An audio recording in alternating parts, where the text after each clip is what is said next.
Test, test, test, test. Test, test, test. Well, if you understood how taxes work, you might have. But that's embarrassing, you know, like when you don't, yeah. Hey. Well, the other thing that the guy from Rockford pushed through was to take away from the insurance companies the ability to control number of subscribers or the number of providers or a it was like she just taken away from the three tools that he used to control To costs. control costs. Oh, yeah. Okay, that's definitely, Wow. we always put the butter on, like, it doesn't eat it. Oh, yeah.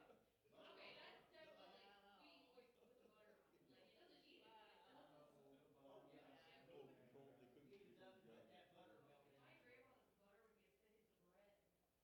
Well, that's a problem with ACA. It wasn't even butter, it was more like oleo. We had, in Western Kentucky, we had patients having to drive 90 miles to come. That's not cheap. And because they're lower tier, when transportation is challenging. Yep. It was not covered insurance. It wasn't They transparent. finally pulled all of our folks out of that plans. That was, well, that was Institute for the Ethical Science, but amen. Nobody's been in here all day. Oh, man, I just start writing this down again. Institute for the Ethically Challenged. Wow. We literally talked to their medical director, had been trained in Bangladesh. And it was obvious from talking to him, he didn't know the difference between a clean film and a computer marker. Had no idea. It was just a cleanness. Stuff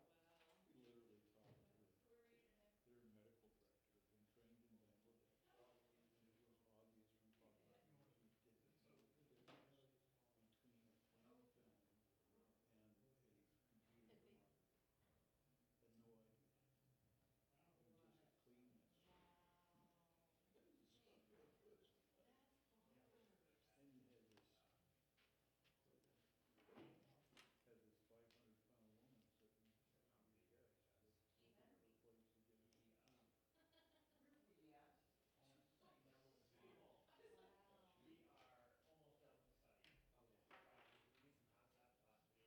looking for a place to get a seat. We are almost done with the study. We need some concept, classification, so that. That was the one that convinced me when I was in the Yeah, yep. Yep. You gotta teach them their own stuff. yeah, well, and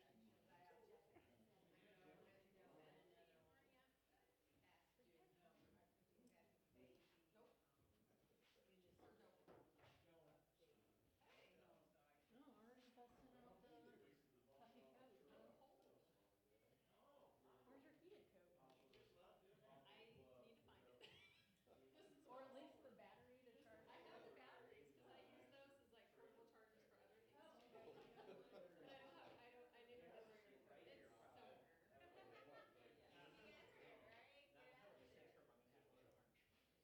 Charge out or charge your You realize you make a really tight turn when he's talking. Hopefully not. Take a tight turn, the handle. His battery just shouldn't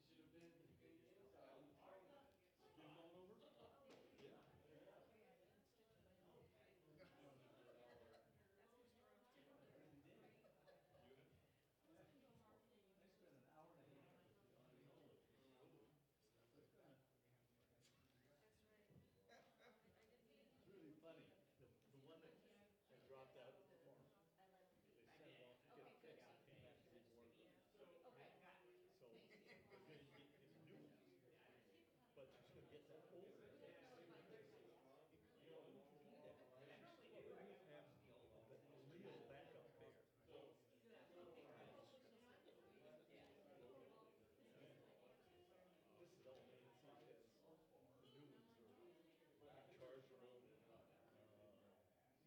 This is all fancy, the new ones are rechargeable, work with your phone, and have a microphone for you, do Bluetooth TV set.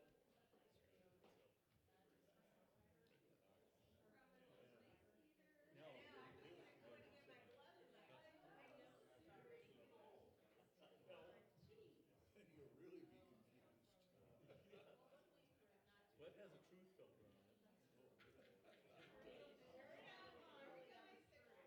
We'll burn that out watching the news. Why confuse it? I need to go. Andrew.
test, test. That's enough to give me a heart attack every week.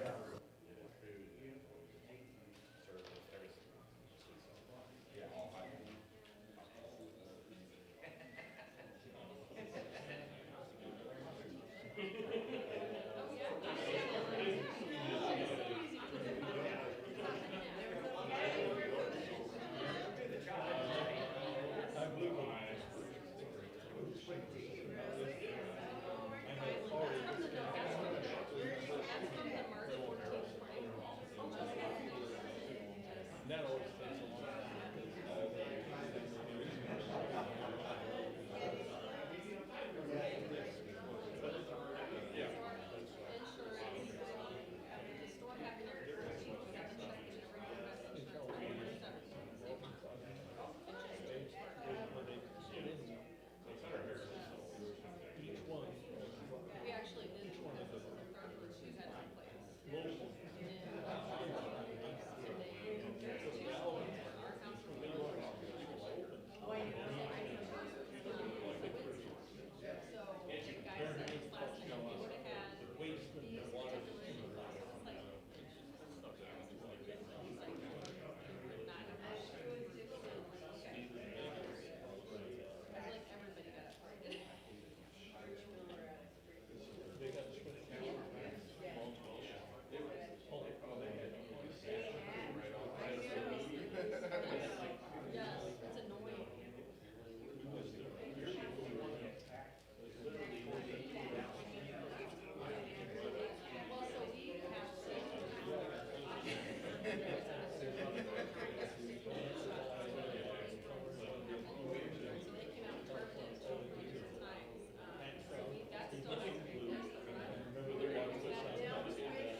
All right, it's 5:30. Let's call the Parks and Environment meeting to order.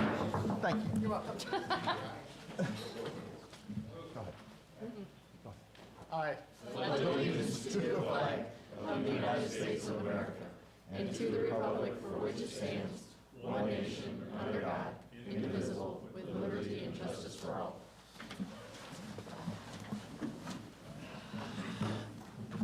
All right, roll call, please. Yes. Here. Chair Vorse. Here. Vice Chair Carney. Here. Ms. Foney. Here. Mr. Hudson. Here. Ms. Stoffel. Here. Mr. Newcomb. He's online. Thank you. Sir, we have a quorum. Very good. All right, we've got a copy of the minutes. Do we have any objections to approving the minutes? Make a motion. Second. No objections? All right, minutes are passed.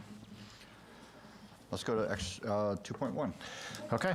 2.1 is a resolution authorizing the mayor to execute an agreement with Byrne & Jones Construction for the turf installation and turf replacement for championship and soccer fields 9 and 10 at the Family Sports Park. So what this is we are currently lacking fields at the sports park. I know we have 8, but we have a lot of requests for more fields. We have soccer fields who are requesting more fields. We have our in-house soccer program playing on the baseball fields now. And by adding more fields, we can rent out some additional field time, and we can also provide some rental space for our local baseball clubs, not to mention more tournament space. As it stands right now, we do not have enough fields to meet demand. For the last 2 weekends, both tournaments had to find alternate fields to host their tournaments. Last weekend, 2 weekends ago, Gateway was down in Caseyville and they had 4 fields they're utilizing down there. And then, of course, Gallagher will never have enough to rent to meet their demands, but still, by adding more fields, we can have more space to provide tournaments to those guys as well. So. A couple of things, why do it now outside of the budget year versus waiting until the budget year? One, it's more cost effective. If we do the project now, because we're providing work during the off-season. It'll save us probably around $150,000 off the cost of just doing it next year. Timing, by having the sports park parking lot as well as the turf project going on at the same time, lining up both construction projects save us from going through 2 major construction projects within 6 months. Helps us recover the park more, less downtime for the park, less seating and landscaping we have to recover from, and then also we won't have to tear up the sidewalks and tearing up the curbing twice to get it all fixed. We can do it in one project, so it'll save us huge there. By doing it now, we're not competing with the schools. A lot of these turf projects, turf manufacturers and turf construction people, they do all the schools have to have their projects done before school opens. So if you are a public project and you want to do a project in the summer, you're automatically going to get behind school. So if we waited till May 1st to start this project, which would have been the next budget year, we would have been behind all the schools, and we never would open in time for all of the fall events. All the soccer clubs start practicing at the end of July and August, and so we don't want to be in a situation where we are not able to provide fields to our customers. And then also by doing it now, we can begin lining up contracts for next fall. So if we know the project is going to go forward now, the contracts with the local clubs, we know that they're going to be open in time. And again, they're not promising to their club members, hey, you're going to be practicing O'Fallon, and then not have to be able to open because we're not open on time. So we can accomplish all that by just starting right now. And then the funds are available. Right now, we're utilizing the economic development, so the hotel motel tax. We currently have enough money in the account right now to do the project. So by waiting till May 1st, it wouldn't save us or cost us any more, or it would save us money. And then finally, bidding for this would be through the TIPS, which is the interlocal purchasing system. And so by going through TIPS or the cooperative purchasing, Brennan Jones, who's our installer, they've installed every single piece of turf that we've had over the last 15 years. They're a member of TIPS, so they've competitively bid it for us, and we're able to get competitive pricing from AstroTurf, Field Turf, and Shaw Turf, who's our current fields on the sports park. We also have AstroTurf on Field 2 at the sports park, and that's lasted 14 years. So it's our recommendation that we move forward with AstroTurf on Field 2, 9, and 10.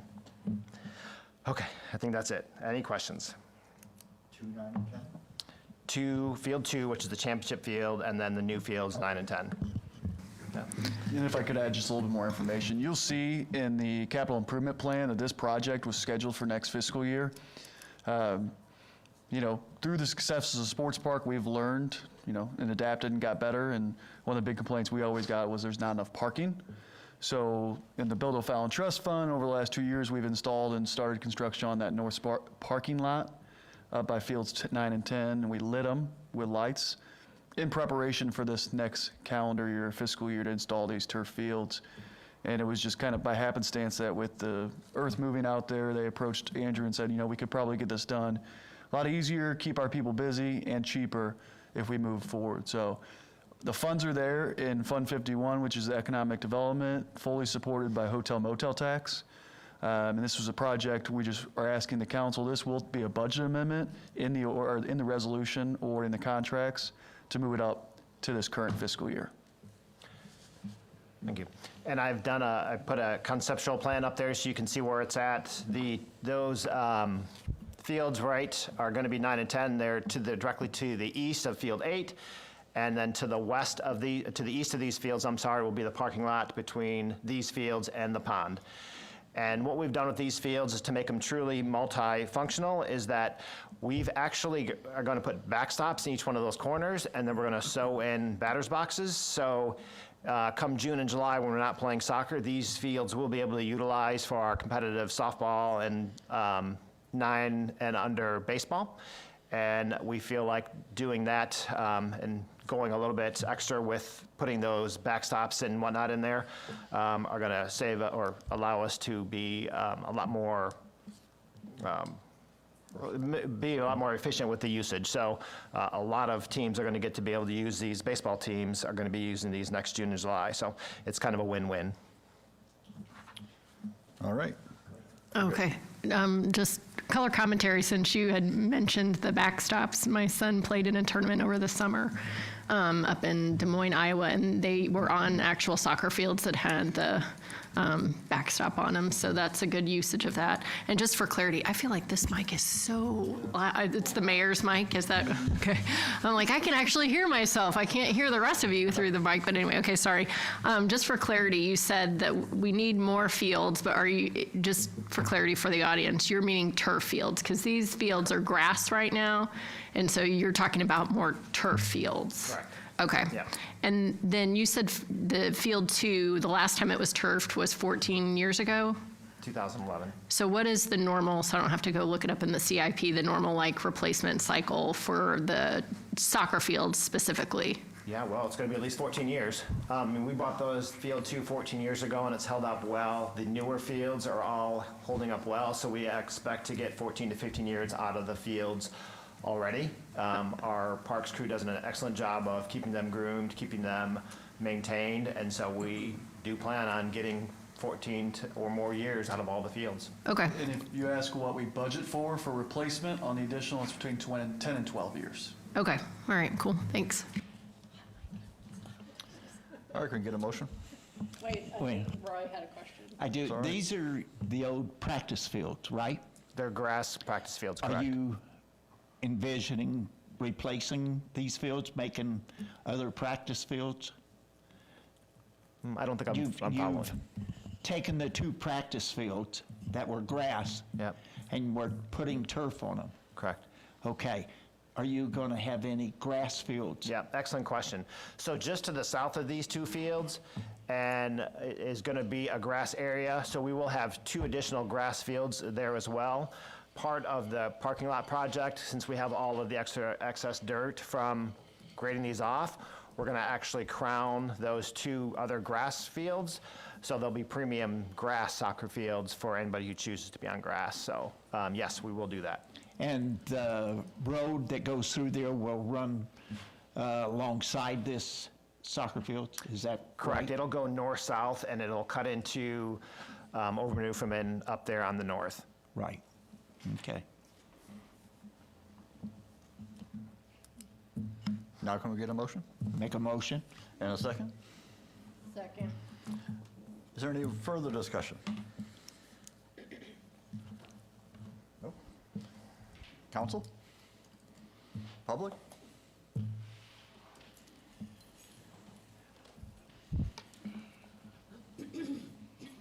Vern Moyer, Ward 3. So you're mentioning how much this is going to save you. I just was wanting to know what your potential is for this, the money you're going to make off of it. Yeah, great question. So each field, typically when we run a soccer field, it's August through May, and that'll be about a $30,000 to $35,000 contract per field.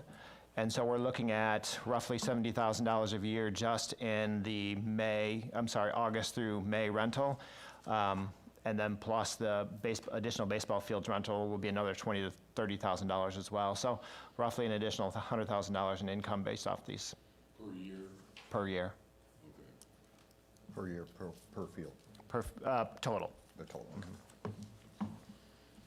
But as we've discussed many times, so the real moneymaker at the sports park is economic development, Yeah. sales tax generation, food and beverage, hotel motel, and that's why these capital projects are funded through that hotel motel tax.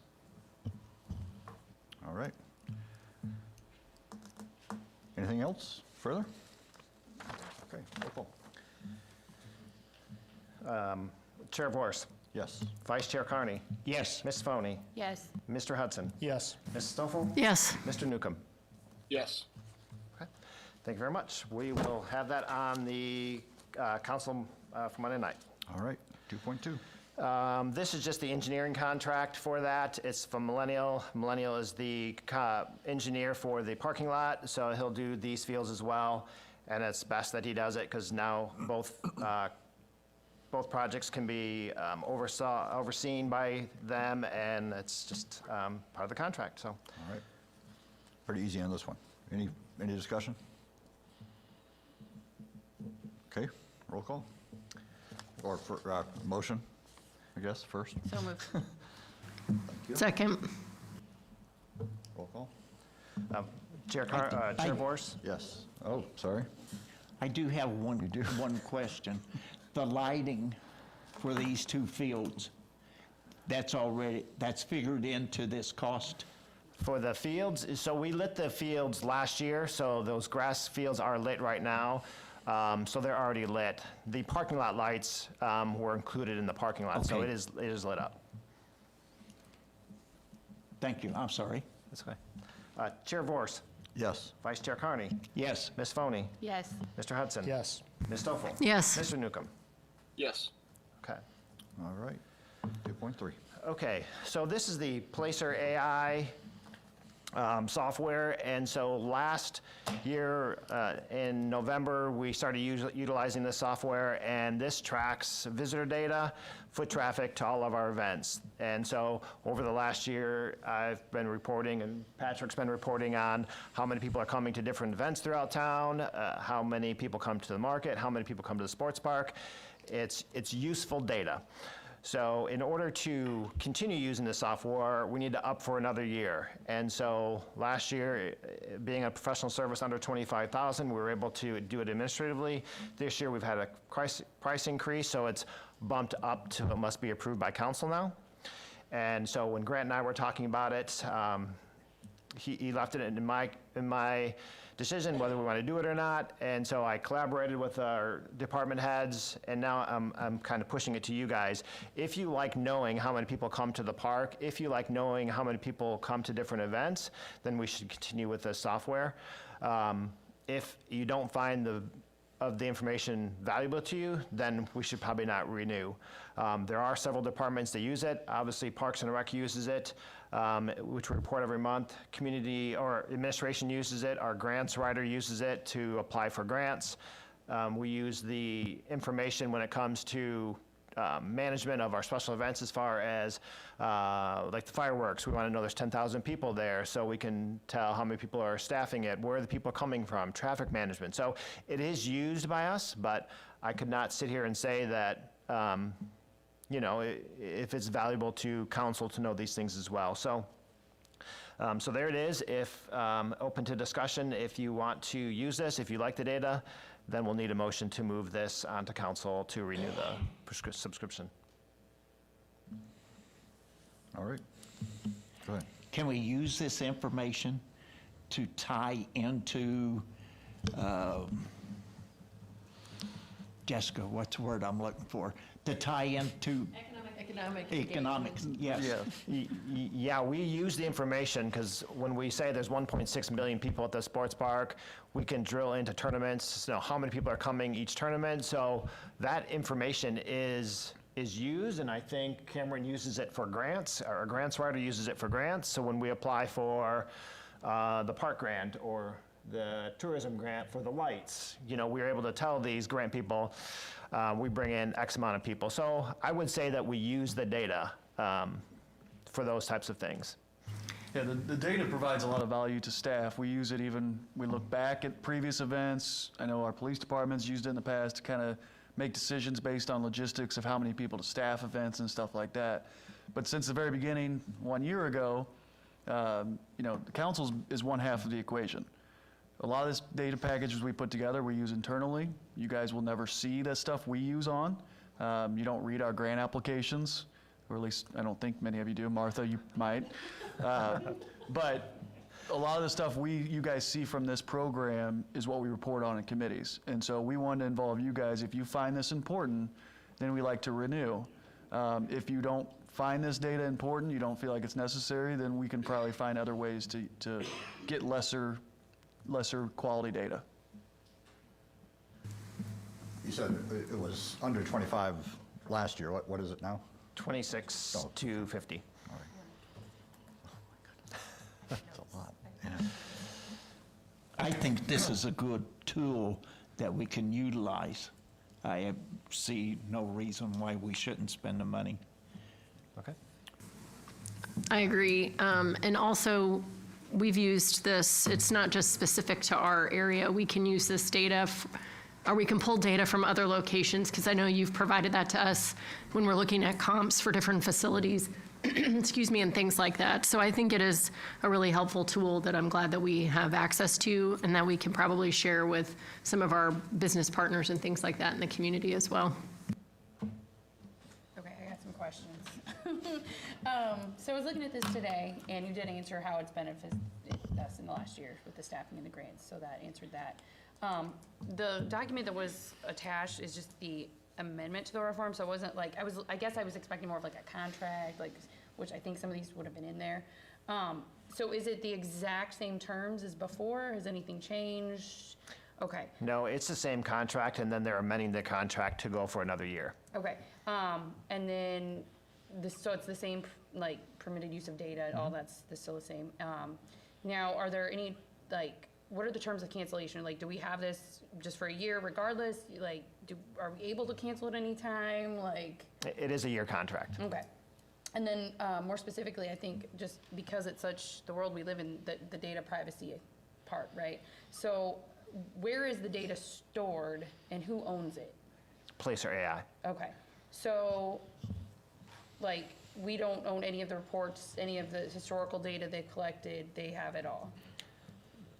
They maintain the database, correct? We do not store any of this information in-house. In fact, we did have a Freedom of Information Act request that we had to send to them because we don't house any of that data. And their legal team got together and provided us a letter, which we're happy to share with you guys as well. But they have all the data, just like many other data analytic companies. I mean, they get it from your cell phones, they get it from your Facebook page. The world we live in can be, concerning at times, but big data is valuable, and that's how Facebook makes money for their shareholders. This simply takes that data, packages it in a different way, and helps us by saying, at this given time and date, there were 10,000 people in this general geographic area. It doesn't tell us who that person is. It doesn't tell us specifically like where they like to shop. It'll tell us general parameters based on who they believe that person is. We also have a lot of cameras in town with like license plate readers. That data is not controlled by us. That is through the federal government. We cannot kind of pull into these programs and say Andrea Phoney was at this time and this is where she went next and track them. So, since they own it, do they don't share or sell it or any of it, or do they? Well, they sell it No. for contract price. That's Yeah. what we're doing. But like what I'm saying is, because I think people, and I've seen comments and questions out there about this, like, it's concerning, because I don't think people understand it, so that's why I'm asking these questions, like, where does this data go? Who has it? Yeah, what I mean, do they do with it? they package it and sell it and make it so it's readable. Now, remind you, and we've talked about this in the past, that cell phone data on minors is not included. So, for instance, if you have a kid and that kid goes to Carriel School, like, they would take that data and say, this is a minor's phone, so then they exclude any kind of information on minors. So, all the data when we go to different amusement parks or different kids or places where kids might hang, like, that data is blocked out from us. So if they determine that if we wanted to know how many kids went to Carriel, we would not be able to get that data. So they do block out data on minors or sensitive locations as well. So. Anything else from the committee? Just out of curiosity, is there any other use that you can see that we haven't maybe tapped into this as a resource for other future projects or something like that? Like, I don't know how expansive this particular That's the great thing data about is. it is because I think when we're sitting and we're talking in the office, we're like, well, let's just see if we can pull the data. And so that's where we pulled data on different athletic centers to see what their traffic patterns are. So it's really just limited by our creativity as to how we can pull the data. So, so it's kind of day by day or circumstance by circumstance if we find it available. And we were recently at the Meet the Municipalities meeting last Wednesday, and we were talking to Mark Kupsky from the mayor of Fairview, and we were kind of telling them, you know, it's interesting that most people, when they leave the sports park, go to Chick-fil-A and Raising Cane's in Fairview Heights. So you're welcome, Fairview Heights. And so without that data, we wouldn't be able to tell. Now, what that tells us is maybe a Chick-fil-A and a Raising Cane's is going to kill it in O'Fallon, that kind of stuff. So Andrew's right. It's limited by our creativity and, of course, our time. But we use it to target other things and see traffic patterns the best we can if those aren't prohibited. Council? Many private sector companies are tapping into that data as well, correct? Yeah. For Placer AI, like if I wanted to market something in the private sector, I could reach out to that. It's not just a government resource. No, anybody Yeah, can I sign up figured, for okay. Placer AI. So if you have a business, you can sign up for them. Okay, and if we were looking back the last year, how do you envision the year would look different without the use of this? I don't think we would have a lot of the data for you guys to make decisions on. Like these turf fields are a perfect example. Like we use the fact that we have 1.6 million people coming to the park to look at it and say, we probably need more fields. Like Patrick and I look at it and we can hear phone calls saying we need more fields, but we back that up with data from the companies like this. Gold star question, Mr. Black. In case anyone was on the fence, I know it was kind of begging the question. Yeah. But it is against, you said, can businesses use it, but we're prohibited from providing that data to businesses in town because we would be violating our user agreement for that. So if you had a business, I couldn't tell you how many people come to your business. So. But we can give aggregate data across the entire downtown district area, for instance, so. All right, anybody else? Public? All right. We have a motion for this? No. So moved. Second. Chair Vorse, Yes. Vice Chair Carney, Yes. Ms. Foney. Yes. Mr. Hudson. Yes. Ms. Stoffel. Yes. Mr. Newcomb. Yes. All right, thank you. We'll move forward with it. It'll go on to council. Very good. All right. Okay. Now Oh, for good the, now for the good one. So I think this is kind of Tom and I's favorite one, probably most excited about. So hopefully we'll have a lot of good discussion on this. But so this is what we have here is the urban forestry management plan. And so back to start from the beginning here. So several years ago, about 3 years ago in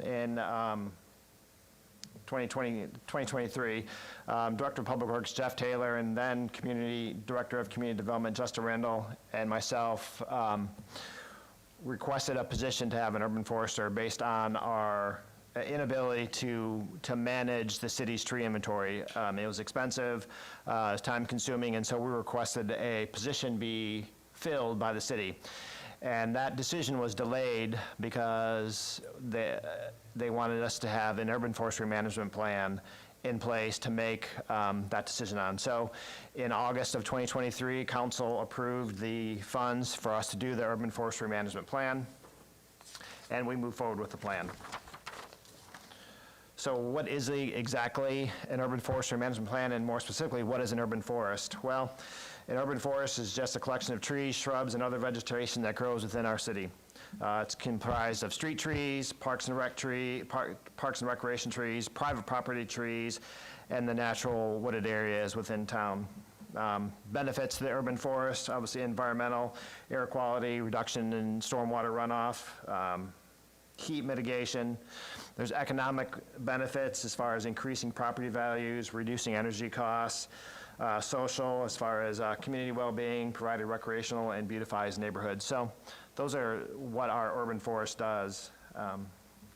And you can see from our plan here that, bring this up. Part of what the study did was we took an inventory of all of the trees in town. And so this is a map. It's on the city's website. It's got all of the trees that were in our plan, all 5,000 of them within town is all on our website. And you can drill down to each one of these trees. You can click on it and you can see what kind of tree it is, where it's located. You can see that this tree I just clicked on is a bald cypress, and so all of these trees are mapped within town. Okay, so how do we, so the urban forestry management plan is just the plan on how we manage all of this information on the, within town. So it's, bring it up here.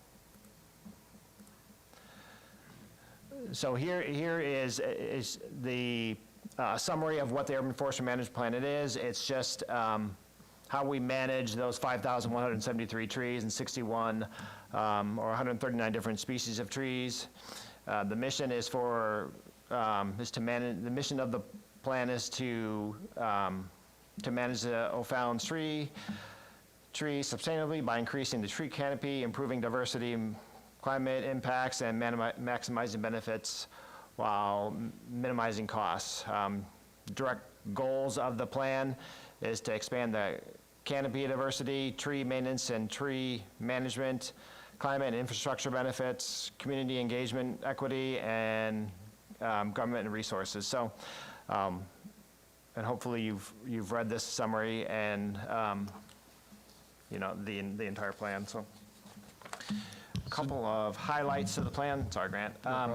The first one right here is our diversity analysis. So you can see on the bottom of that, and this is all in your packet, you can see the different tree species we have within town and then the number of trees within that species. So on that first one, you want an even line of trees, tree variety in town, and that helps with infestations and tree disease.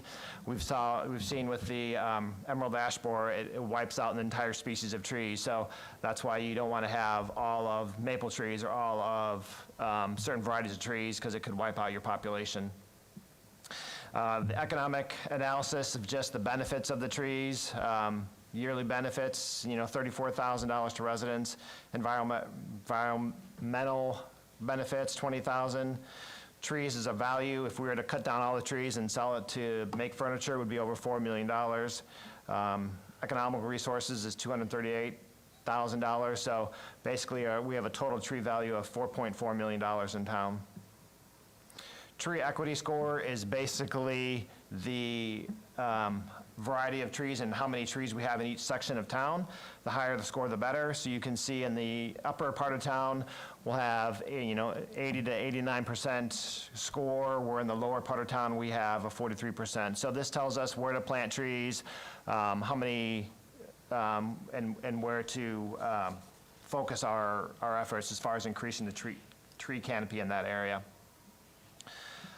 This is the heat map. This is an interesting one. You can tell that where there's a lot of red, there's not a lot of trees. So again, when we talk about planting trees and we talk about increasing our tree canopy, we'll want to focus on the red areas as well to reduce the heat signature of our community. And this little red spot right here is the Family Sports Park. So you can see the turf that we have there. It just radiates heat.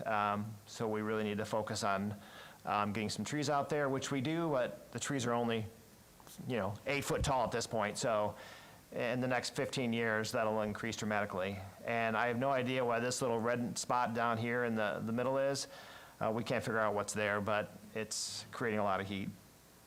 And this last one is just a protected budget that we have as far as removals and plantings and how much to expect over the next couple of years.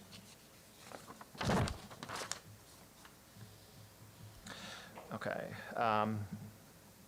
So what's the success of how would this look? Let's see here. 7 steps to measuring success. When we look at the tree management plan, and if it's implemented, this is how we would measure success. And we've created 7 steps to, let council know that in a year from now or 2 years from now, if we accomplish all these, why would this be a successful plan? So. With that, any questions on the urban forestry management plan?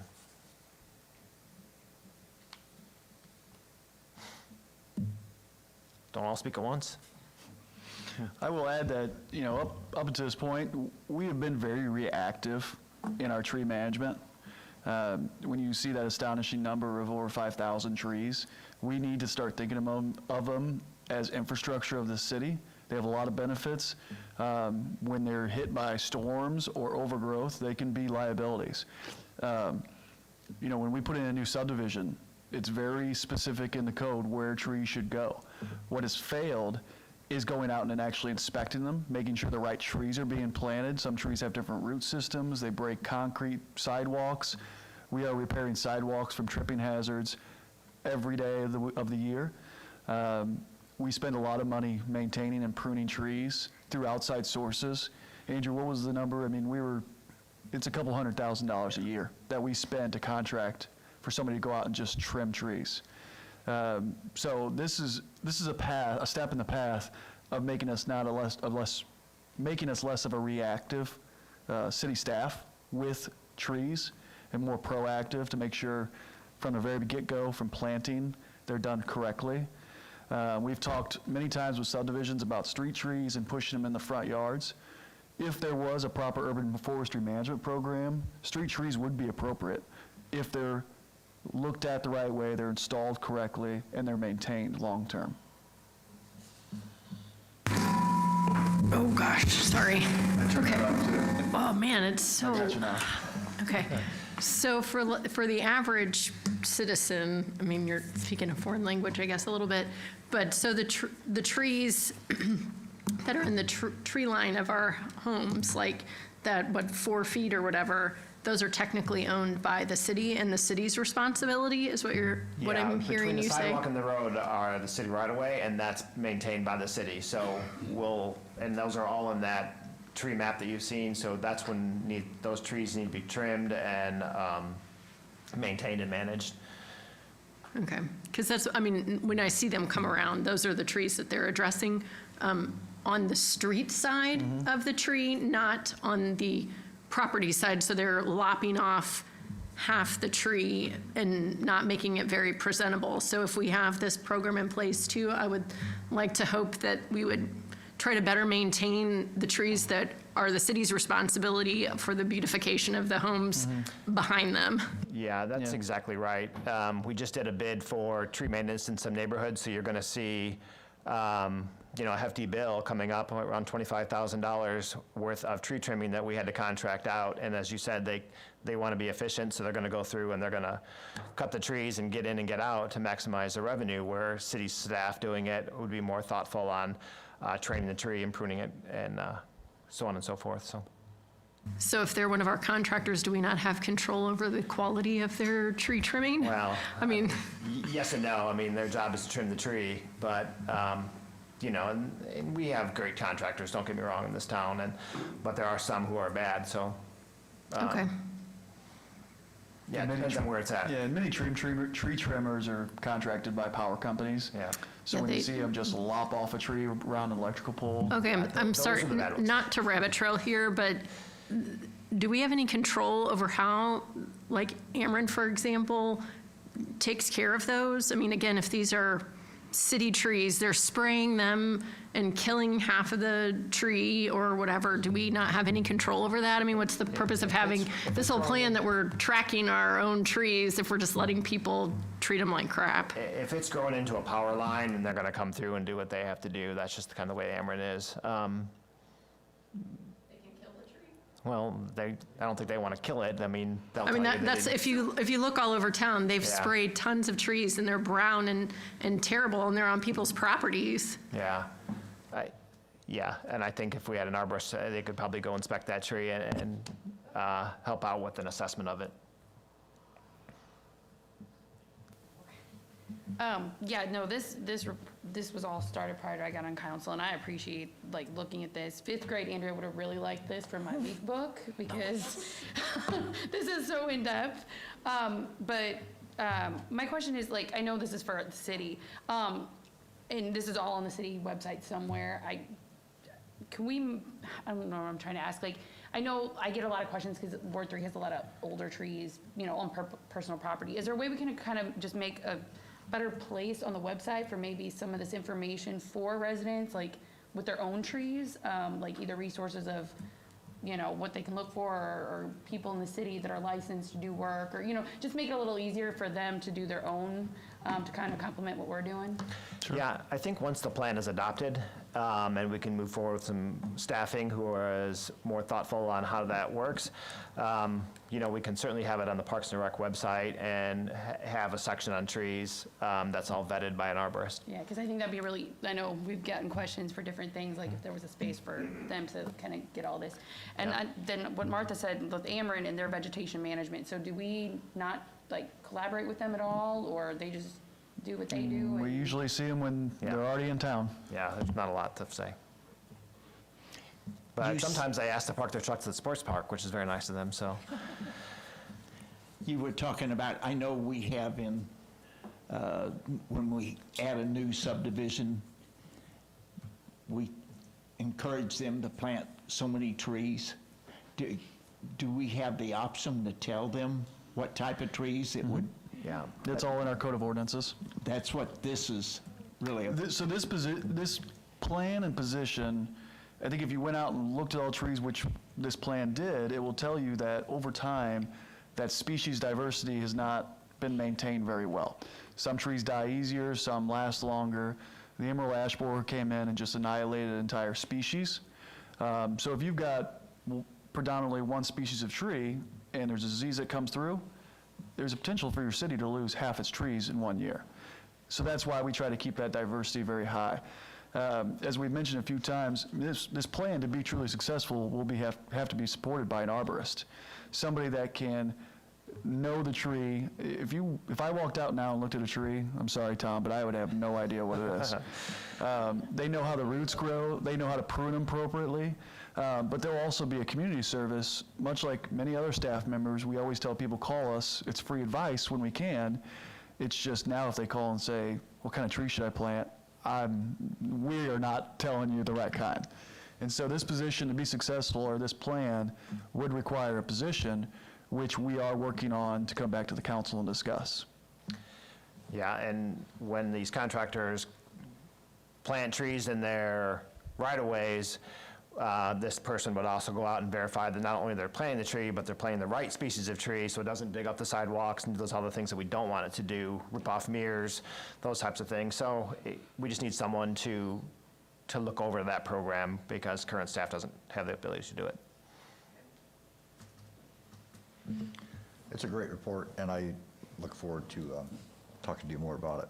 But, this, but for now, it's a great start, and I look forward to you know, getting somebody in that position. So This was informational now, so I'm going to get, since it's so technical, I'm going to give you a month to kind of review it, come up back next month at Parks and Environment with more questions, and then there'll be a resolution attached to this next month that you can adopt if you so choose. Any questions between now and next month, please send them to me so I can be prepared to answer your questions. all right. Anybody have any comments on the plan? Come on, Jim. I was going to ask, Jessica Lotsford, I was going to ask a question, but Andrew literally just answered it. Like, what's the action step? Since this is listed as a discussion item, my question was going to be, what's the next action step? But he said he's going to give us a month to review it, and then hopefully that ties into maybe a future position. But I'm thinking about this sort of how we used to do the pavement management before we had pavement management. Is that a good way to think about it? We didn't have a plan. We were just reacting to what we thought, or when residents call, we would just go fix what they told us needed to happen. And so instead, we've spent time and money investing, and now we're taking a more logical, seasoned approach to how we're going to manage this asset of the city. Is that That's very correct? accurate. Yeah. Okay.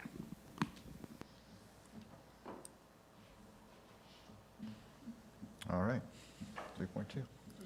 I guess. Who made a comment about putting something on? I said anybody. Say it again? You made the comment about putting something on the website, right? Yeah. Yeah. Looking way far in advance, but do we know what we're gonna call that? Like, what's the section, like tree management or urban forestry or something? I don't know, I want something. Urban Forestry Management Program? Is that not catchy? Tree management, something simple, fine.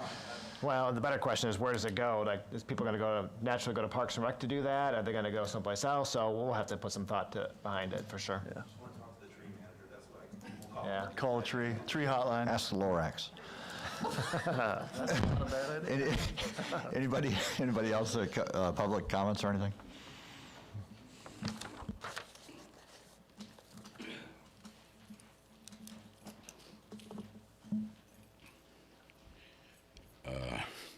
Vern Moyer, Ward 3. What's this going to cost us to have this? Because you're going to have to get an arborist later on. Is that correct? Part of the plan is to hire an arborist, correct? Okay.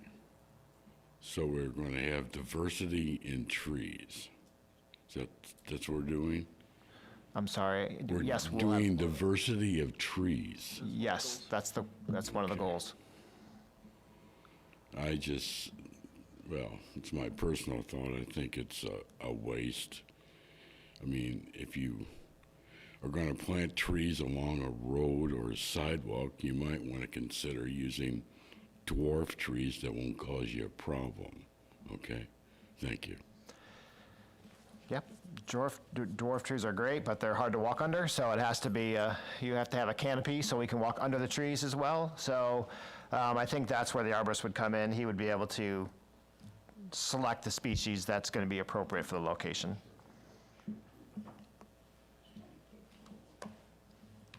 Okay. 3.2 is just the Parks and Rec report for the last 2 months.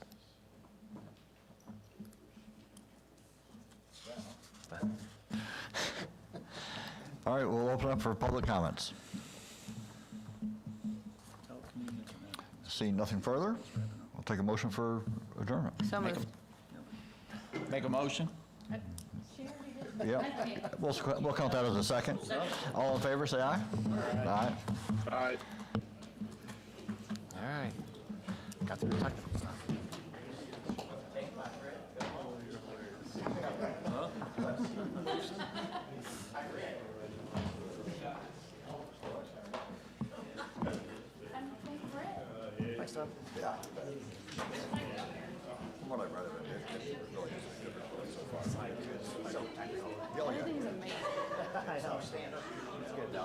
The guys, the poor guys, Eric, the crew have just been like, on it, my officer has been talking about it, trying to make sure, so. Right, no, that's.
All right, we will call the Community Development Committee to order.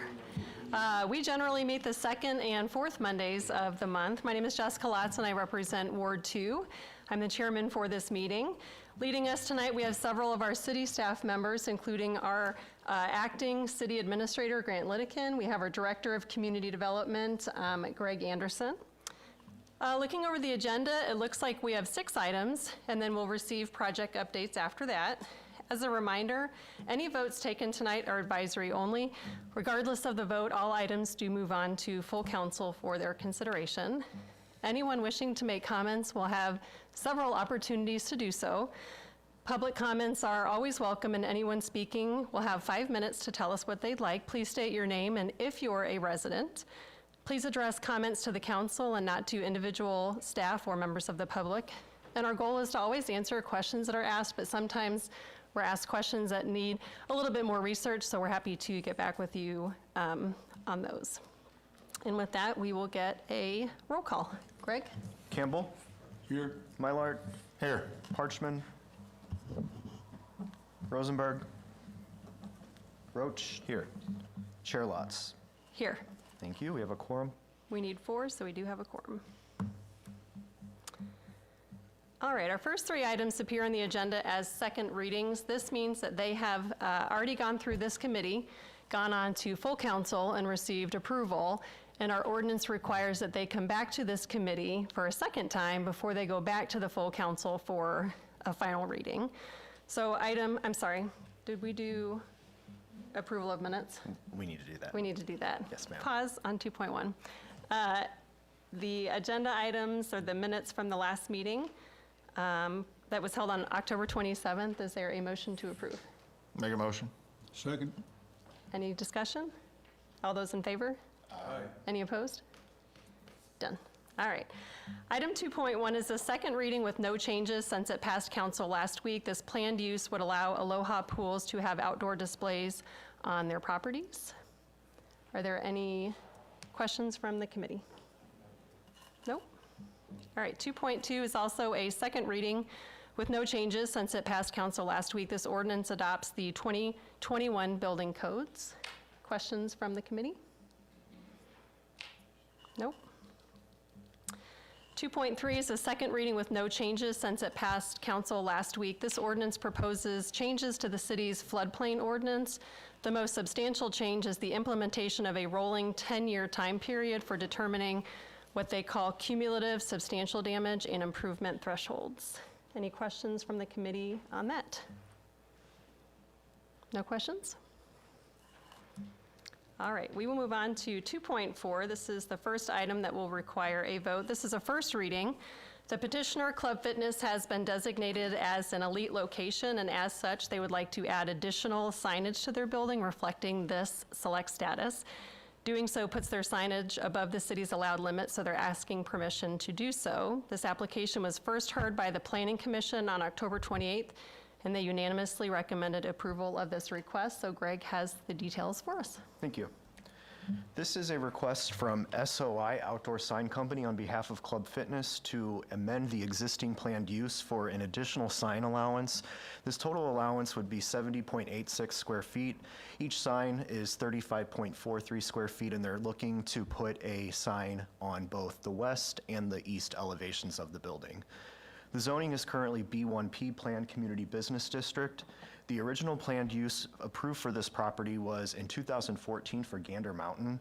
And in that planned use, there was a sign variance approved for 431.5 square feet for additional sign allowance beyond a 300 square foot allotment by code for the west elevation. That business closed in 2017. The building was vacant for 2 years, and in 2019, Club Fitness came into the property, and they requested an amended plan use for a sign variance of 395.51 square feet on the west elevation, which is along Central Park. Looking at the property, it is Zone B1P. Most surrounding properties are either Zone B1 or B1P for planned community business. Additionally, looking at the master plan and the future land use map, this property is zoned or designated as regional commercial. Going back to that original the sign variance in 2019 that Club Fitness requested back in 2019 when they became a new tenant. They were granted a sign variance for 395.51 square feet on the west elevation along Central Park. That was for the sign located in the center of the building that is depicted in the middle with the CF. The current request on behalf of Club Fitness is requesting the installation of 2 signs depicting the word elite as select locations for Club Fitness around the St. Louis metropolitan area are designated as elite locations, and they offer expanded services to their members. Each elite sign measures 35.43 square feet for a total of 70.86 square feet. The request is to place 1 sign on the east elevation and 1 sign on the west elevation. Looking at our city code permits signs on up to 3 sides of the tenant space of the building, which is being met. The total sign allowance for buildings is 300 square feet, and it shall not exceed 10% of the wall area. The current sign allowance represents 7.48 of the total wall area. There is a current variance of 395 for the west elevation along Central Park. If this additional signage was approved for the 70 square feet, it would increase the total overall signage to 8.15% on the west front elevation, or 430.94 square feet, which is still under the variance that was permitted for Gander Mountain in 2014. And the east elevation would be 6.3%, or 332.2 square feet. Staff does recommend approval of the amended plan use with the following conditions. Club Fitness would be permitted 430.94 square feet of signage along the western elevation, which would be 8.15% of wall area coverage to be designated as a Club Fitness elite location. We're also recommending 332.2 square feet of signage along the eastern elevation, which is 6.3 of the total wall area coverage. And shall Club Fitness eliminate standard and elite locations as part of their business operations in the future?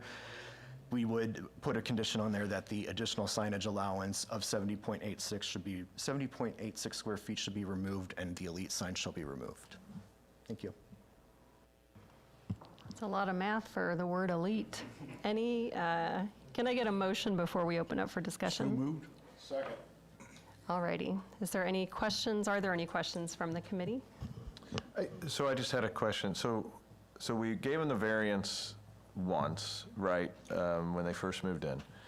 Now they're asking for a variance. At what point do we just say no? Like, I mean, because what I always look at is, if we have this and then another business comes in and says, well, I want 500, and why would we tell them no if we're going to tell them yes? Yeah, absolutely. We looked at historical approvals. Historically, we have approved sign variances that fall generally in line with the ask that Club Fitness is asking. That would be Gander Mountain, Academy Sports, and most recently U-Haul was given a sign variance as part of their planned use. So if they came and asked for anything that I think would be over 450 feet, I think that goes over the variance that was permitted in 2014 for Gander Mountain when they were permitted 431 square feet, and Club Fitness is asking for 430. If it was over that, staff would not recommend approval, but it does fall under the original allotment for that variance for the planned use for that property. I guess what I'm getting at is, if we keep giving variances, shouldn't we just update the code to 400 and whatever it is, so we don't have to do variances? That is in my update, and we are looking to update the code next year. There you go. Okay. Any other questions from the committee? Questions from the council? Questions from the public? All right, we will take a vote on this item. Mylart, Yes. Roach, Yes. Campbell, Yes. Chair Lots. Yes. Thank you. All righty, that will move on to the full council next week. Next, we have item 2.5. This is a request by a local entrepreneur and orthodontist to enter into redevelopment agreement with the city to potentially capture some TIF funding available within the Central City TIF. They recently purchased the old bank across the street, and they're making substantial improvements. The city has several redevelopment agreements with businesses within this TIF, and this developer is requesting that same consideration. I do want to note that the names listed here is incorrect. It's ALWA, and so I assume that'll be corrected as it comes before council. Yes, ma'am, you are Okay, correct. thank you. So this is a resolution approving a redevelopment agreement for ALWA properties for 200 South Lincoln Avenue. As Chair Lotz did state, this is across the street in the old bank building along South Lincoln Avenue. To give some background information on this request, this property is located within the Central City TIF District. The zoning is B1, Community Business District. The applicants are Andrew and Lauren Olson of ALWA Properties. They are looking to renovate the existing commercial building into a dental orthodontics office, as well as a tenant space for a small restaurant or retail component. They have not submitted plans for the second level yet, so all of these eligible expenses are only for the interior of the first floor and the exterior upgrades. The land use of a dental office and tenant space for small restaurants does not require any additional approvals for planned use. It does meet the code by right. The total eligible expenses is approximately $2.7 million. $791,000 of that is under land acquisition. $1.8 million of eligible expenses are for building renovations, and $93,000 fall under professional services, and those are all eligible for reimbursement under the state TIF Act. And so with that said, staff does recommend approval of the redevelopment agreement, which has been reviewed by the city attorney for 200 South Lincoln, located in the city's central TIF district, for eligible expenses up to $2.7 million. Thank you. Before we open it up for discussion, is there a motion? So moved. Second. All righty. Any questions from the committee? Can you speak a little bit to, it says eligible expenses up to 2.7. Yes, thank you, Can you Chairman. talk about how it doesn't, I mean, it could potentially capture that, but in all likelihood, based on historical, there is increment available, but it's likely not going to, Exactly, this yeah. is not free money, is kind Correct. of what I'm trying to say. So Okay. I just turned on my mic and Greg told me that you were going to take care of it. So, yeah. So downtown TIF, what we call Central City TIF, is a rather large TIF district. Many older buildings designed perfectly for this use of renovating, traditionally older buildings, elevators, sprinklers, and the like. And so how TIF works is it freezes the property value, essentially what you pay in property taxes at that beginning year. And then as the tenants or the construction or the owners make improvements, their tax bill will go up through the county assessment. That difference in between their original tax amount and the new tax amount is that increment. So that increment would be put into a redevelopment account. That thing goes back to them on a prorated share of 75%. So it's not as if this developer is getting money from other taxpayers in O'Fallon. They are simply getting back a portion of their property taxes that have gone up since the new construction. While it says total eligible cost of $2.7 million, we have to project out on what their property tax bill will go up and give them kind of a rough estimate of what to expect back. And unless there's a very substantially different project that's huge, that total amount would probably never be reached. Never be reached. Thank you. Yep. Any questions from the committee? Any from the council? Yes. Mr. Carney? How long has that TIF been in existence? I believe we started it in 2015. So it has lifespan of a TIF is 23 years. So it's 10 years old now, so there's approximately 13 years left on it. Yeah, Now in that- 2038 is when it expires. That final year, when the TIF expires, and we've recently had one a couple of years ago at the Ras Farm TIF, it kind of rolls off, and the entire amount of property tax then gets paid into the taxing bodies, much like any other property outside of a TIF. Any other questions from the council? Questions from the public? All right, seeing none, we will take a roll call vote. Roach? Yes. Campbell? Yes. Mylart? Yes. Lotz? Yes. Thank you. All righty, item 2.6, a special event permit for the annual charity Christmas tree lot. Thank you. This is a special event request from Crusaders of St. Jude for the charity Christmas tree lot, which has been held for the past 2 years. This is across the street in the property we were just talking about in their parking lot at 200 South Lincoln Avenue. The property owner has granted permission for this event on their property. The event would run from Friday, November 28th to Tuesday, December 23rd. Hours would be Saturdays from 10 o'clock a.m. to 4 o'clock p.m., Sunday from 12 p.m. to 4 o'clock p.m., and Mondays through Friday Monday through Friday from 5 to 8 p.m. The event is similar to the last 2 years. Artificial trees can be donated to the public to this location to families in need. Purchased trees can be taken immediately from the lot, or volunteers will deliver them to your home or business. Just taking a quick look at the site plan, they're looking to set up directly across the street during the event dates, and they are looking to put a banner and a 4x8 sign as well per the special event permit. With that said, staff does recommend approval of this special event permit with the following conditions: that the O'Fallon Public Safety Department will monitor local weather outlets, and should there be imminent danger to the attendees' life safety, they reserve the right to suspend the event. Thank you very much. Before we open up for discussion, is there a motion to approve? So moved? Second. All right, any questions from the committee? Questions from the council? Questions from the public? Seeing none, we'll have a roll call vote. Campbell? Yes. Mylart? Yes. Roach? Yes. Lots? Yes. Thank you. All right, do you have some community development updates for us? I do, thank you. Let's go. To give an update of our activity for the department last month, 135 building permits were issued during the month of October. The construction value for those permits is approximately $9.5 million. This did include 8 new multifamily units along the Lake St. Ellen subdivision. 307 occupancy inspections were completed. This does include re-inspects. 710 building inspections were completed, and 803 code enforcement actions were administered by staff, and it took an average time of 25.7 days to abate complaints during the month of October. To give you some general construction updates, Artisan Gardens along Central Park has completed 1 multifamily building and the clubhouse. They are continuing work on 3 of their other apartment buildings.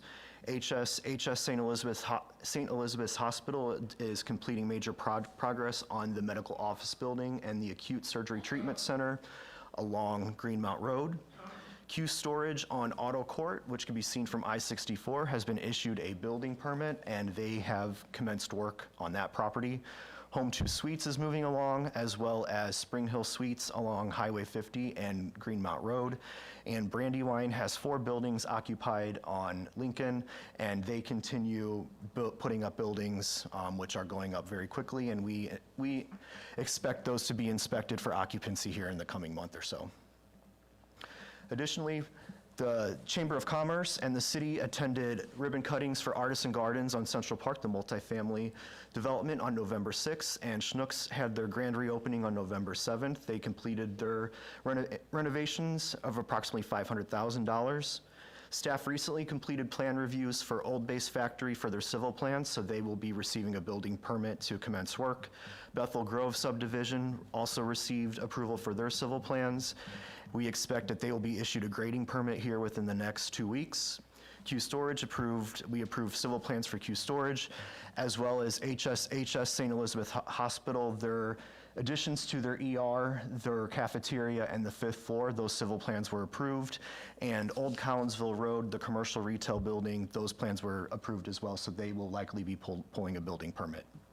The Downtown District Facade Grant Program opened on November 3rd, so any eligible business that can apply for funding for the facade program within the Downtown District is encouraged to apply for that. And staff is currently preparing an RFP and an RFQ for our zoning code and our design guidelines.